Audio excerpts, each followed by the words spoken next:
Okay, let's dive right into this. Today, we're looking at Anaximander of Miletus, the brilliant pupil of Thales operating in the early 6th century BCE. Now, Anaximander holds a truly massive, singular position in history. He was literally the first documented philosopher to try and pin down the fundamental, original source of all things, which he called the archaic. Instead of relying on localized mythological genealogies, he completely redefined the architecture of reality. By proposing a universal underlying mechanism rather than a personified deity, he executed a massive leap in human thought. He positioned this fundamental origin not as some finite material element you can touch or measure, but as an inexhaustible matrix. We aren't just looking at historical footnotes today, we're mapping the exact mechanics of how he constructed a fully integrated rational cosmos. Through a rigorous look at his surviving words, we're going to decode how his articulation of the archaic fundamentally reorganized ancient structural thought and provided the foundational vocabulary for systematic natural philosophy. We've got 6 key areas to cover today to fully unpack his genius. We'll start with his foundational thesis, map out the historical context, look closely at his literary style, unpack his internal ethical framework, trace his progressive cosmic architecture, and finally, examine his enduring legacy. Let's get right to it. Section 1. Introduction and Thematic Thesis. When looking closely at his cosmological claims, Anaximander radically introduces the Apeiron as his defining matrix for the archaic. Now, the Apeiron denotes an eternal, ageless, and boundless nature that inherently contains and structurally gives rise to all the heavens and localized worlds. This is a monumental conceptual leap. He completely bypasses empirical, localized substances, positing instead a spatial and temporally infinite reality, devoid of distinct internal boundaries. And he frames this Apeiron not as an inert void, but as a dynamic, generative continuum operating under eternal motion. Because it's eternal and ageless, it never ceases its generative output. And because it's boundless, it's literally never exhausted by the unending production of distinct cosmic systems. By situating the origin of all celestial and terrestrial phenomena within this indefinite matrix, he ensures the structural integrity of his universe doesn't rely on any single dominant material that could be consumed or neutralized by its categorical opposites. What we have here is a purely structural, secular, mechanical reality, driven entirely by its own inherent logic, rather than external anthropomorphic intervention. Section 2. Historical and cultural context. Now, what's really interesting about this slide is how it frames the absolute necessity of this philosophical shift. To grasp this, we have to look at his intellectual lineage and his sharp departure from his predecessor, Thales. Thales constructed a concrete material cosmology anchored entirely in a visible element, water. Anaximander recognizes a fatal logical flaw in that model. Think about it. If reality is fundamentally composed of one definite element, how do its categorical opposites, like fire or dry earth, persist without being totally eradicated? Anaximander solves this by making the underlying substance the undefined Apeiron. The generation of worlds happens not through the qualitative alteration of a single concrete element, but by the separating off of opposites from this boundless matrix, driven entirely by an inherent eternal motion. Hot separates from cold, dry separates from wet, constructing the phenomenal world through sheer mechanistic divergence, rather than elemental transmutation. He architects the universe where diversity is generated by division from an infinite unity, firmly establishing a dialectical tension that defines all physical matter. Moving on to Section 3. Literary composition and style. This conceptual revolution is directly mirrored in his actual writing. This surviving poetic fragment is essentially the crown jewel of our analysis today.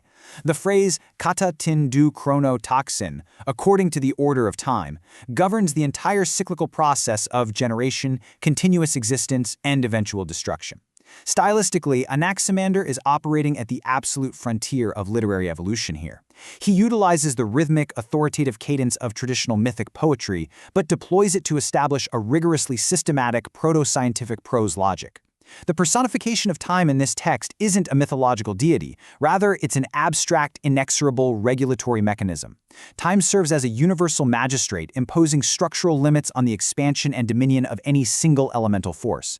By phrasing his cosmological mechanics in the exact language of civic legislation, Anaximander creates a unified field theory where the laws governing human society are seamlessly mapped onto the behavior of physical matter.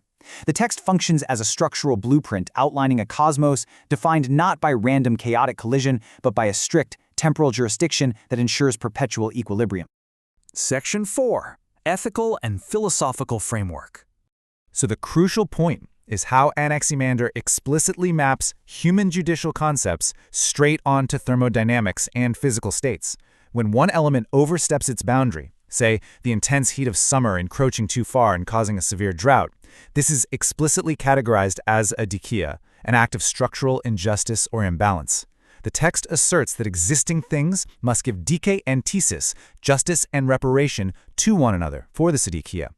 The encroaching element absolutely must pay a penalty, violently receding to allow the opposing element, like the cold and wet of winter, to return and restore equilibrium. The order of time mandates this repayment.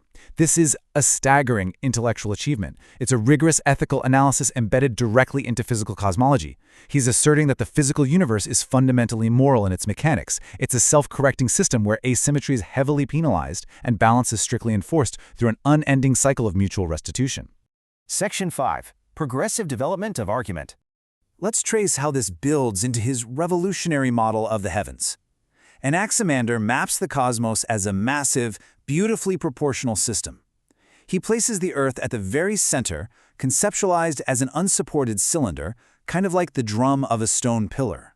And it remains entirely stationary at the center, not because it's resting on water or held by a vortex, but purely due to its equal distance from all extremities of the universe. It literally has no structural reason to move in any single direction. Surrounding this are the heavens, structured as massive, hollow rings of fire that are entirely enclosed by dense air. What we perceive as stars or the phases of the moon are simply breathing holes, tubular channels in the air casing that allow the concealed fire to briefly shine through. Eclipses are merely the temporary blockage of these atmospheric vents. He even calculates a proportional scale, explicitly stating the sun's circle is 27 times the size of the Earth and the moon's is 18. It is a breathtakingly precise, mechanical schematic of reality. And this brilliantly illustrates how Anaximander extends his secular mechanistic logic all the way down to biology and meteorology. He actually advances a striking proto-evolutionary hypothesis regarding the origin of life. The text posits that the first animals came into being from moisture violently evaporated by the intense heat of the sun. Even more radically, he asserts that humans could not have possibly survived in their current vulnerable infancy in the primordial world. Therefore, humans originally adapted from and were incubated inside fish-like creatures before bursting forth onto dry land. It is a completely wild yet incredibly logical biological deduction for his time. He applies this exact same naturalistic rigor to meteorology, completely discarding mythological weather deities. Winds are simply separated vapors, rain is moisture sent up from the earth by solar heat, and lightning is the violent mechanical rupture of wind breaking out of thick clouds. Every single phenomenon is logically derived from the interaction of material forces. Section 6. Transmission and Enduring Legacy. We really have to acknowledge just how fragile this textual transmission process actually was. The original Ionian formulation by Anaximander only survives in fragments today precisely because of preservation by much later scholars. Aristotle fundamentally embedded Anaximander's core concepts into his own overarching critiques of physical principles, and by doing so, he preserved the arguments even while actively refuting them. More crucially, the exact wording of the poetic fragments we just analyzed only survives because it was meticulously copied centuries later by the Neoplatonist commentator Simplicius. Without this delicate chain of textual transmission, from the original manuscript through the Aristotelian analytical filter all the way to late antiquity doxographers, the complete architecture of the first rational cosmology would be permanently lost to us. The text we've reconstructed today is essentially a mosaic, painstakingly recovered from the margins of later philosophers who recognized the undeniable structural genius of the Apeiron. Which brings us to our final analytical provocation. If the Apeiron is truly a boundless, ageless, and eternal matrix, and reality is governed by an inescapable, systematic cycle of dike and thesis, how does this ancient architectural logic challenge our modern reliance on purely concrete material origins? It leaves us questioning whether the universe is merely a random collection of isolated particles or, as Anaximander saw it, a grand, self-correcting structural equation.